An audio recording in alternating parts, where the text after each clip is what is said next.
नमस्कार साथियों, आपका स्वागत है आपके अपने YouTube channel Dubey sir classes में। दोस्तों, आज हम पढ़ेंगे वर्कशीट दूसरे नंबर की।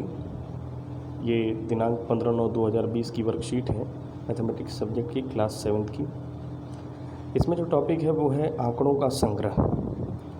दोस्तों, आंकड़ों का संग्रह ये बड़ा ही महत्वपूर्ण टॉपिक है। आपके चारों तरफ बहुत सारे आंकड़े, बहुत सारे तथ्य, बहुत सारी सूचनाएं दिखाई देती होंगी जिनको हमें संग्रह करना है और उस पर काम करना है। तो आंकड़ों, जिसको हम कहते हैं डेटा, ये क्या होता है?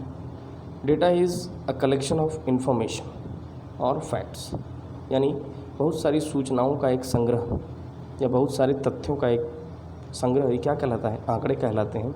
जैसे कि बहुत सारी संख्याएं हों, बहुत सारे ऑब्जर्वेशंस जो आप देख रहे हैं, या बहुत सारे मेज़रमेंट्स, बहुत सारे माप, ये सब क्या हैं? आपके डेटा कहलाते हैं। जैसे मैं आपको बहुत सारे उदाहरण देता हूँ। जैसे आप अपने मित्रों से बात करें और उनसे पूछें कि किनका जन्मदिवस किस महीने में पड़ता है, तो कोई छात्र ऐसा हो सकता है, कम से कम 15 छात्रों का ये डेटा आपको लेना है। तो कोई छात्र ऐसा हो सकता है जिसका जन्म जनवरी में हुआ, किसी का फरवरी में होगा, किसी का मार्च में, अप्रैल में, या नवंबर, दिसंबर, जिस भी महीने में, किसी न किसी महीने में बच्चों का जन्म हुआ होगा। दूसरा इसी तरह का उदाहरण है, जैसे बहुत सारी लड़कियां हैं या लगभग 10 लड़कियां हैं और 10 लड़कियों के हाइट जो है सेंटीमीटर में लिखे गए हैं। कोई लड़की 135 सेंटीमीटर की है, कोई 150 सेंटीमीटर की, कोई 139, कोई 151, ऐसे करके अलग अलग लंबाई लोगों की हो सकती है। तो ये भी एक प्रकार का आंकड़ा है। 7th क्लास के बच्चे 20 छात्र हैं जिनकी अलग अलग विषयों में रुचि हो सकती है। जैसे कुछ की राइटिंग में हो सकती है, कुछ की सिंगिंग में हो सकती है, कुछ की रीडिंग में हो सकती है। तो इस तरह से बहुत सारी ऐसी सूचनाएं हो सकती हैं। और एक टॉपिक है रेंज। रेंज का तात्पर्य होता है maximum value minus minimum value, यानी सबसे कम से लेकर सबसे बीच, सबसे अधिक के बीच का जो गैप होता है, दैट इज़ कॉल्ड रेंज। आइए पहले उदाहरण को हम समझते हैं। जो पहला उदाहरण था, अपने मित्रों से बात करें और पूछें कि किसका जन्मदिवस किस महीने में पड़ता है। आपने 15 छात्रों से बात की, जिसमें से 3 छात्र जनवरी में, 1 छात्र फरवरी में, 2 छात्र मार्च में, अप्रैल, मई और जून में कोई भी छात्र नहीं पैदा हुआ, जुलाई में 5 छात्र पैदा हुए, अगस्त में 2, सितंबर में 2, अक्टूबर में भी कोई नहीं, अक्टूबर में 3 छात्र, और नवंबर में 0 और दिसंबर में 2 छात्र। तो इस प्रकार आपने क्या किया, एक टेबल बना ली। तो इसी तरह से टेबल बनाना होता है ऑब्जर्वेशंस की।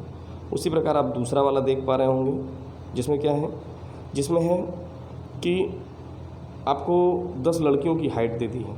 तो आप इस तरह के सवाल को सॉल्व करने के लिए क्या करते हैं, एक रेंज बना लेते हैं। जैसे 125 से 130 के बीच, 130 से 135 के बीच, 135 से 140 के बीच। इस प्रकार से आपने रेंज बना ली है 150 से 155 तक। 125 से 130 के बीच एक छात्र, 130 से 135 के बीच 2 छात्र, 135 से 140 के बीच एक छात्र, 140 से 145 के बीच 2 छात्र, 145 से 150 के बीच 3 छात्र, और 150 से 155 के बीच एक छात्र। कुल संख्या क्या हो गई? 10 छात्रों की। इसमें सवाल पूछा गया है कि इसमें से सबसे लंबी लड़की की हाइट क्या है? तो 151 सेंटीमीटर। सबसे छोटी लड़की की हाइट क्या है? 128 सेंटीमीटर। तो रेंज ऑफ हाइट क्या हो गई? Maximum value minus minimum value. तो 151 में से 128 को मैंने घटा दिया, तो 23 आपका उत्तर हो गया। यहीं आपका तीसरा जो सवाल दिया हुआ है, तीसरा जो उदाहरण मैंने दिया था, 20 छात्र हैं जिसमें से 6 ऐसे छात्र हैं जिनका पढ़ने में रुचि है, 5 ऐसे छात्र हैं जिनकी लिखने में, और 9 ऐसे छात्र हैं जिनकी गायन में रुचि है। तो आपसे सवाल बन सकता है, ये आपके लिए होमवर्क है जो मैंने अपनी तरफ से आपको सवाल दिया है। इसको देखेंगे। कहता है क्या कि ऐसे कितने छात्र हैं जिनकी गायन में रुचि नहीं है? तो गायन में रुचि तो 9 की है, लेकिन टोटल छात्र कितने हैं? 20। तो 20 में से 9 को घटा दिए तो 11 ऐसे छात्र हैं जिनकी गायन में रुचि नहीं है। छात्रों की सबसे कम रुचि किस में है? तो सर, छात्रों की सबसे कम रुचि जो है वो किस में है? सर, लिखने में है। धन्यवाद। आपका दिन शुभ हो।